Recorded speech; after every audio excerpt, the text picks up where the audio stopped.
ॐ करारविन्देन पदारविन्दम् मुखारविन्देन विनयम् पटस्य पत्रपुटे शयानं श्रीबालमुकुन्दं मनसा स्मरामि। श्रीबालमुकुन्दं शीर्षा नमामि। बोले श्री लक्ष्मी नारायण भगवान की जय। श्रीमद् भागवत महापुराण के प्रथम खंड के पंचम स्कंद षष्ठम स्कंद के प्रथमो अध्याय पहला अध्याय खा के रूप में यहाँ हिंदी में आरंभ होता है। का शेष भाग खा के रूप परिचित जब हम दूतों ने इस प्रकार का, तब भगवान नारायण के आज्ञाकारी पार्षदों ने हंसकर मेघ के समान गंभीर वाणी से उनके प्रश्नों का उत्तर दिए। उनके प्रति यों कहा, योऽयं वै धर्मराजस्य यदेन देशकारिणः धर्मस्य न तस्तत्त्वं यच्च धर्मस्य लक्षणम्। भगवान के पार्षदों ने कहा कि हिंदुओं, यदि तुम लोग सचमुच धर्मराज के आज्ञाकारी हो तो हमें धर्म का लक्षण बताओ, धर्म का गुण रहस्य को बतलाओ, धर्म का तत्व सुनाओ। दंड किस प्रकार दिया जाता है, दंड का पात्र कौन है, मनुष्यों में सभी पापाचारी दंडनीय हैं अथवा उनमें से कुछ ही। यमदूतों ने कहा कि वेदों ने जिन कर्मों का विधान किया है वे धर्म है, और जिनका निषेध किया है वह अधर्म है, वह पाप। वेद स्वयं भगवान की स्वरूप हैं और भगवान के मुख से निकले हैं। वे उनके स्वाभाविक श्वास प्रतिश्वास एवं स्वयं प्रकाश ज्ञान है, ऐसा हमने सुना है। जगत के रजोमय, सत्वमय और तमोमय सभी पदार्थ, सभी प्राणी अपने परम आश्रय भगवान में स्थित रहते हैं। वेद ही उनके गुण, नाम, कर्म और रूप आदि के अनुसार उनका यथोचित विभाजन करते हैं। इस तरह का धर्मराज के दूतों ने कहा भगवान विष्णु के पार्षदों से।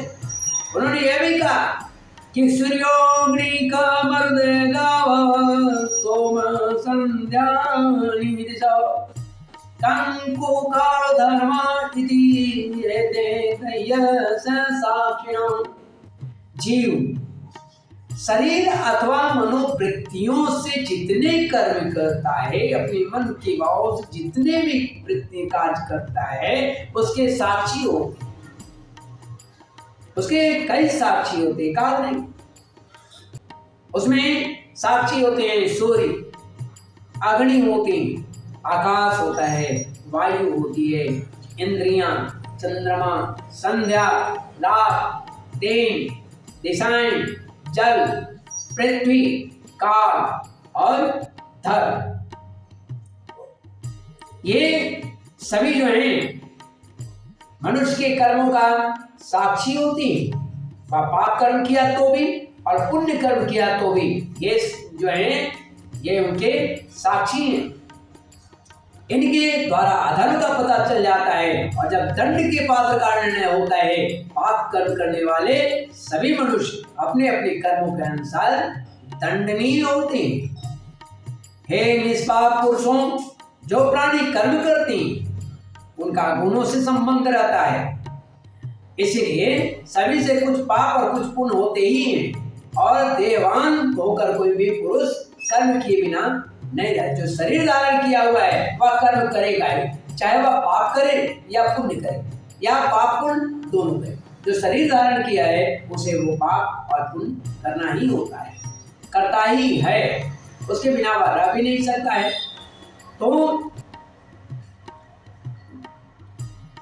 रह नहीं सकता। इस लोक में जो मनुष्य जिस प्रकार का कर्म करता है या जिस प्रकार का और जितना अधर्म करता है वह परलोक में उसका उतना और वैसा ही फल प्राप्त भी करता है। देव शिरोमणियों, सत्व, रज और तम, इन 3 गुणों के भेद के कारण इस लोक में 3 प्रकार के प्राणी देखे जाते हैं। इन 3 गुणों के कारण 3 तरह के प्राणी दिखते हैं। एक पुण्यात्मा होता है, एक पापात्मा होता है और एक पाप और पुण्य दोनों से युक्त होता है, अथवा सुखी दुखी और सुख दुख दोनों से युक्त। वैसे ही परलोक में भी उनकी त्रिविधता का अनुमान लगाया जाता है, अनुमान किया जाता है। वर्तमान समय ही भूत भविष्य का अनुमान करा देता है। वर्तमान में जो कार्य की जाती है वह उसके भूत यानी बीते हुए वाले कर्म और आने वाले कर्म का भी वो संकेत दे देता है, यह कैसा कार्य करेगा। जब वैसे ही वर्तमान में जन्म के पाप पुण्य भी भूत और भविष्य जन्मों के पाप पुण्य का अनुमान करा देते हैं।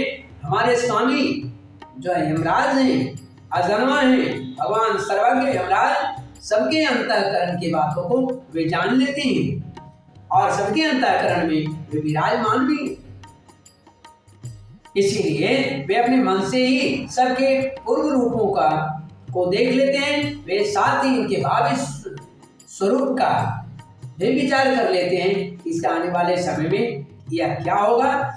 जैसे सोया हुआ अज्ञानी पुरुष स्वप्न के समय प्रतीत हो रहे कल्पित शरीर, जो कल्पना से शरीर निर्माण है आपका या हमारा या जीवों का, तो कल्पित शरीर को ही अपना वास्तविक शरीर मान बैठता है और ये जो स्वप्न सोया हुआ है, जो शरीर निष्क्रिय होकर के सोया हुआ है, तो उसको वह भूल जाता है। अपना शरीर को वह भूल जाता है। सोए हुए अथवा जागने वाले शरीर को वह निश्चित ही भूल जाता है स्वप्न में। वैसे ही जीव भी अपने पूर्व जन्मों की याद को भूल जाता है और वर्तमान शरीर के सिवा पहले और पिछले शरीर के संबंध में कुछ भी नहीं जानता वो क्या था। पंचवे कुरुते स्वार्थं पंचवेदाथ पंचवे एकस्तो षोडशेन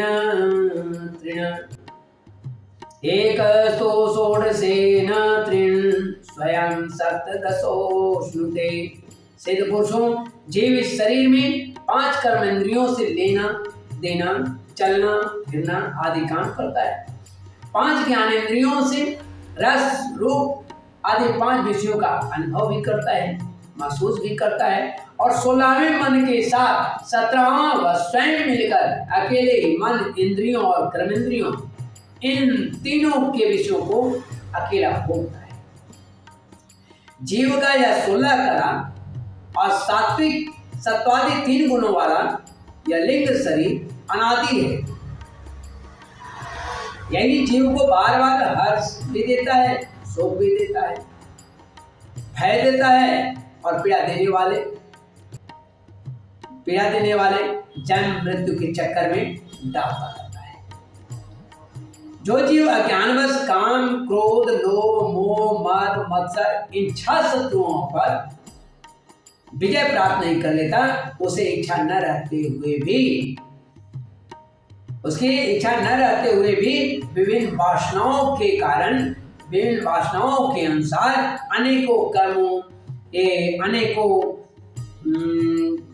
अनेकों कर्म करने पड़ते हैं। वैसी स्थिति में रेशम के कीट के समान अपने को कर्म के जाल में जकड़ लेता है और इसी प्रकार अपने हाथों मुंह का शिकार हो जाता है और अंतिम में धीरे धीरे वह मृत्यु के करीब पहुंच जाता है।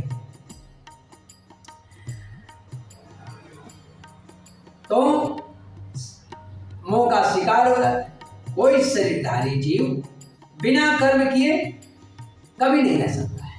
कर्म तो करना ही, हर हाल में करना, चाहे वह शुभ करे या पाप करे या पुण्य, कर्म तो करना ही। तो कभी एक क्षण कर्म के बिना वह नहीं रह सकता है। प्रत्येक प्राणी के स्वाभाविक गुण बलपूर्वक विवश करके उससे कर्म कराते।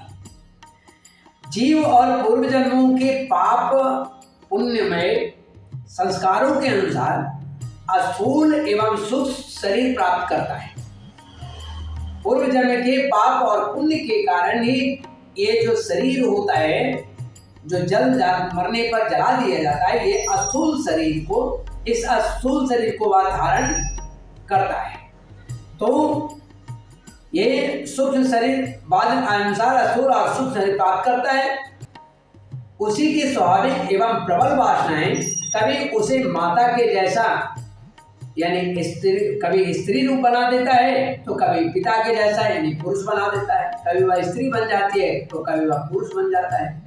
प्रकृति का संसर्ग होने से ही पुरुष अपने को अपने वास्तविक स्वरूप के विपरीत, अगर वह पुरुष है तो प्रकृति के संसर्ग में हमेशा रहने से, स्त्री के संसर्ग में रहने से वह पुरुष होते हुए भी अपने को स्त्री मान बैठता है, स्त्री वाला भाव आ जाता है उसका, और प्रकृति का होने से पुरुष अपने को अपने वास्तविक स्वरूप के विपरीत लिंग शरीर मान बैठता है। तो यह विपर्य भगवान के भजन से फिर बाद में धीरे धीरे दूर हो जाता है। हे देवताओं, आप जानते ही हैं कि यह अजामिल बड़ा शास्त्रज्ञ था। शील, सदाचार और सद्गुणों का तो यह खजाना था। ब्रह्मचारी, विनयी, जितेंद्रिय, सत्यनिष्ठ, मंत्र वेदता और पवित्र भी था। इसने गुरु, अग्नि, अतिथि और वृद्ध पुरुषों की सेवा की थी। अहंकार तो इसको तनिक मात्र भी नहीं था, लेश मात्र में भी नहीं था।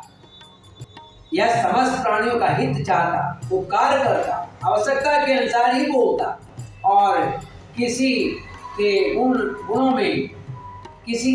में वह दोष नहीं देखता।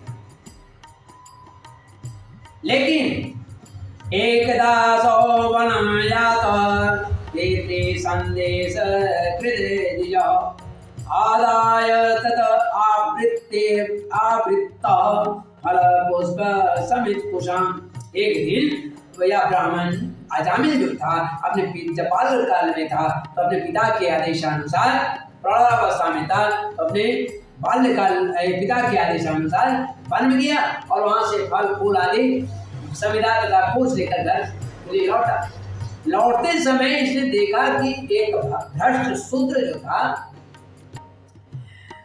जो बहुत ही कामी, निर्लज, शराब पीकर किसी वेश्या के साथ विहार कर रहा था। वेश्या भी शराब पी रखी, यह नंगा था और वह वेश्या भी मतवाली हो रही थी। नशे के कारण इसकी आंखें नाच रही थी, वह अर्धनग्न अवस्था में हो रही थी। वह शूद्र उस वेश्या के साथ कभी गाता, कभी हंसता, कभी नाचता, कभी तरह तरह की चेष्टाएं करके उसे प्रसन्न करता। हे निष्पाप पुरुषों, हे भगवान, हे दूतों, शूद्र की भुजाओं में अंगरागादि कामोद दीपक वस्तुएं लगी हुई थी और वह उनसे उस कुल्टा का आलिंगन कर रहा था। अजामिल उन्हें इस अवस्था में देखकर सहसा उस वेश्या पर मोहित हो गया, उस दुष्टा पर मोहित हो गया, उस दासी पर वह मोहित हो गया और काम के बस हो गया। यद्यपि अजामिल ने अपने धैर्य और ज्ञान के अनुसार अपने काम वेग को जबरदस्ती बलपूर्वक रोका, विचलित मन को रोकने की बहुत चेष्टा किया, लेकिन अहंकार और काम को रोकना आसान नहीं। इतना बड़ा ऋषि, इतना बड़ा सत्यनिष्ठ भी काम वासना से दग्ध हो चुका। पूरी शक्ति लगा देने पर भी वह अपने मन को रोकने में असमर्थ हो गया। उस वेश्या को निमित्त बनाकर काम पिशाच ने अजामिल के मन को टस लिया, ग्रस लिया, है ना। काम रूपी जो पिशाच था इसे पकड़ लिया है। इसकी सदाचार और साथ संबंधित चेतना नष्ट हो गई। अब यह मन ही मन उसी वेश्या का चिंतन करने लगा, भगवान का तो छूट गया और निरंतर बस यही सब उसके शरीरों का चिंतन करने लगा, उस वेश्या का चिंतन करने लगा और अपने धर्म से विमुख हो गया, धर्मच्युत हो गया। तामेव तोषयामाश पितॄणार्थेन यावदा ग्राम्यैर्मनोरमे कामे प्रसीदेत यथा तथा। अजामिल सुंदर सुंदर वस्त्र आभूषण आदि वस्तुओं जिनसे वह प्रसन्न होती ले आता। तो ये इसकी जो अजामिल की स्थिति क्या है अब कि वह जब काम पिशाच से जब पकड़ा तो उसी के बारे में सोचता है। इसके सदाचार साथ संबंधी चेतना सभी खत्म हो चुका था। अब वह मन ही मन उसी का चिंतन करने लगा, अपने धर्म से विमुख हो गया। अब उस वेश्या के नजदीक आने लगा धीरे धीरे। परिणाम क्या हुआ, जब उस वेश्या के नजदीक आने लगा तब अब जो है अजामिल उसके लिए सुंदर सुंदर वस्त्र आभूषण आदि वस्तुएं जिनसे वह प्रसन्न होती उसके लिए ले आता। यहाँ तक कि इसने अपने पिता की सारी संपत्ति भी उसी वेश्या को दे दी, उसी कुर्ता को रिझाने में लगा दिया। और परिणाम उसी कुर्ता को रिझाया या ब्राह्मण उसी प्रकार की चेष्टा जिससे वह उल्टा रिझ जाए वही चेष्टा ही करता जिससे वह वैसे प्रसन्न हो। उस स्वच्छंद चारिणी उत्तम के यस बस मन माही सपने वाहन पुरुष जगन्नाही मध्यम परपति देखई कैसे भ्राता पिता पुत्र जैसे। उत्तम औरत वो होती है जिसके लिए संसार में अपने पति को छोड़कर दूसरा कोई पुरुष है ही नहीं। मध्यम औरतें कैसी होती हैं, दूसरे के पुरुषों को पिता पुत्र और भ्राता की तरह देखती है, भाई धर्म समझ के जो खाली रहती है वो उत्कृष्ट है, और जो बिना भय के रहती है उसका तो करने क्या है, तो वेश्या है ही। तो यह स्वच्छंदचारी उल्टा के तिरछी चितवन ने उसे घायल कर दिया था। इसके मन को ऐसा लुभा लिया कि इसने अपने जो कुलीन सभ्य सुशील रूपवती जो अपनी नव विवाहिता पत्नी थी उसका इसने त्याग कर दिया। पत्नी का परित्याग करके इसके पाप की भी इसने परित्याग कर दिया। तो बताइए आप ही कि क्या यह अजामिल इस ऐसी भयंकर पाप करने के बाद भी इसे छोड़ दिया जाए? इसके पाप का भी भला कोई सीमा है? यह कुबुद्धि न्याय से अन्याय से जैसे भी जहां कहीं भी जहां से डर मिला वहीं से उठा लाता और उस वेश्या के बड़े से कुटुंब को पालन करता, उसके पिता उसके माता उसके और भी जो सगे संबंधी थे उसका पालन करता, करने में यह सदा व्यस्त रहता और भगवान की स्मरण करता। इस पापी ने शास्त्र आज्ञा का उल्लंघन करके स्वच्छंद आचरण किया है, यह सत्पुरुषों के द्वारा निंदित है। इसने बहुत दिनों तक वेश्या के मल समान जो शरीर है, जो मल के समान शरीर है, अपवित्र शरीर है, जो अपवित्र अन्न से, जो अपवित्र शरीर से अन्न बना के भोजन बना के दिया है, उस अन्न को इसने खाया है, जिसके छूने के बाद वह अन्न मल के समान था, विष्ठा के समान था। उस अपवित्र अन्न को अपना जीवन व्यतीत किया, उससे जीवन व्यतीत किया है। इसका सारा जीवन ही पापमय है, यह पाप का अवतार है, यही मान। तो इसने अब तक अपने पापों का कोई प्रायश्चित भी नहीं किया, इसलिए अब हम इस पापी को दंड पानी भगवान यमराज के पास ले जाएंगे, वहां यह अपने पापों का दंड भोगकर शुद्ध हो जाएगा। ऐसा यमदूतों ने जब श्री हरि से कहा तो श्री हरि के दूतों से कहा, तब श्री हरि के दूत ने उसे कुछ निर्देश किया जिसका मैं कल आपको वर्णन करूंगा। विष्णु दूतों द्वारा भागवत धर्म निरूपण और अजामिल का परम धाम भंग का दूंगा। यहाँ पर श्रीमद् भागवत महापुराण की प्रथम खंड की पंचम स्कंद षष्ठम स्कंद के अथा प्रथमोध्याय, पहला अध्याय छठा स्कंद के अजामिलोपाख्यान का प्रारंभ घातक में यहाँ समाप्त होता है। कृष्ण केशव कृष्ण केशव कृष्ण केशव पाहि मां। राम राघव राम राघव राम राघव लक्ष्मण। कृष्ण केशव कृष्ण केशव पाहि मां। श्री कृष्ण गोविंद हरे मुरारी। हे नाथ नारायण वासुदेव। श्री कृष्ण गोविंद हरे मुरारी। हे नाथ नारायण वासुदेव। जीवे पिब स्वामृतमेत देव। गोविंद दामोदर माधवेति। श्री कृष्ण गोविंद हरे मुरारी।